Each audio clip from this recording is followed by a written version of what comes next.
January 2024, I got to experience a full transit through the Panama Canal. Everyone who I've met who has gone through the Panama Canal has highly recommended the experience. Traveling through the Panama Canal has been high on my travel list for a very long time. A lot of experiences have a lot of hype, and you always wonder if the experience will live up to the hype. I am very happy to say this is a very interesting visual experience, but also makes you think a lot about science, engineering, and determination. The original attempt was to build a canal at sea level. The majority of the land consisted of lakes, swamps, and jungles. Removing all the water turned out to be an impossible task. The project was originally attempted by the French. After 9 years and 20,000 lost lives, they abandoned the project. The French called it quits on May 15, 1889. During this time, the country of Panama did not exist, and the land that is currently Panama today was part of Colombia at the time. Following these events, the United States signed a treaty with Colombia to build the canal. Financial terms between the two countries cannot be reached, and Colombia rejected the United States' offer. At this point, the United States decides to go around the Colombian government and throws its support behind the Panamanian independence movement. On November 3, 1903, Panamanians revolt against the Colombian government, declaring its independence as the Republic of Panama. On November 6, 1903, the United States government recognizes Panama as an independent country.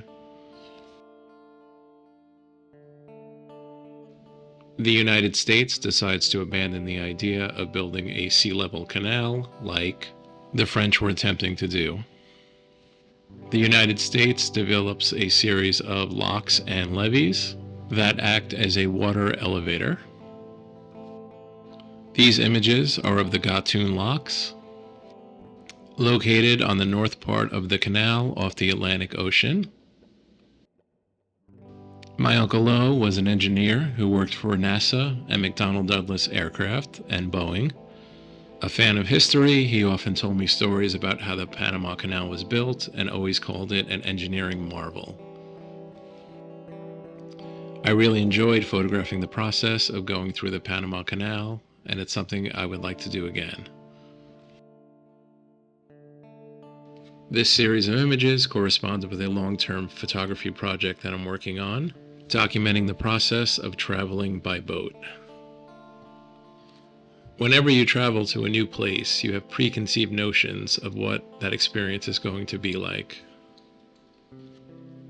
Oftentimes, a lot of the ideas you have in your head turn out to be true, at least to a certain extent. One of my favorite things about traveling is seeing and realizing the things that you never expected. It makes total sense, but I never thought or considered that there would be so many roadways right around the Panama Canal. These two images of the roadway next to the Panama Canal are some of my favorite from the trip. There are also images I never expected to see or be able to capture in the Panama Canal. This is the first cruise I've ever taken that started and ended at different ports. I'm really starting to like the idea of traveling by boat. I really like how slow it is and that you can see the world passing you by every minute of the day. I can see how it's not for everybody, depending on your preferences. I've always enjoyed road tripping and getting somewhere at a leisurely pace. I know a lot of people don't like road tripping. It's not for everyone, or they like it on very rare occasions. If road tripping is in your comfort level and wheelhouse, I think traveling by boat is something you should consider as well. When it comes to visiting a new country or destination, a lot of people pick the biggest city, the capital, or the most popular destination. I've done and still do that myself. A lot of times it's the cheapest, the easiest, and the least difficult to research. You know somebody who's been there before, and when you Google or go on YouTube, there is an endless amount of information about that place. When you're cruising, it makes it much easier to get to those less popular destinations The boat had 3 stops in Peru, Lima, which is the most popular destination, but the cruise also got you to 2 other destinations in that country, Pisco and Trujillo. Like a good road trip, cruising will get you to stop at those places you weren't thinking about and never thought you'd see. These are the Pedro Miguel locks, the Miraflores Lake, and then the Miraflores locks.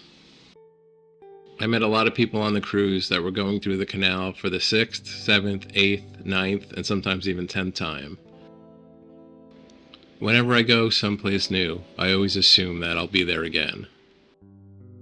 That's the reason I never like to use the phrase, it was a once-in-a-lifetime experience or a once-in-a-lifetime trip. The more that you travel, the smaller the world gets.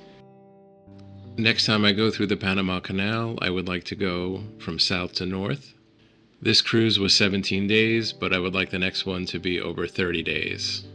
There are some great cruises that start in Australia, travel through the Pacific, through the canal, and end on the east coast of the United States. This is on a travel list that is getting longer by the day. The more places you seem to go, the longer the list seems to get.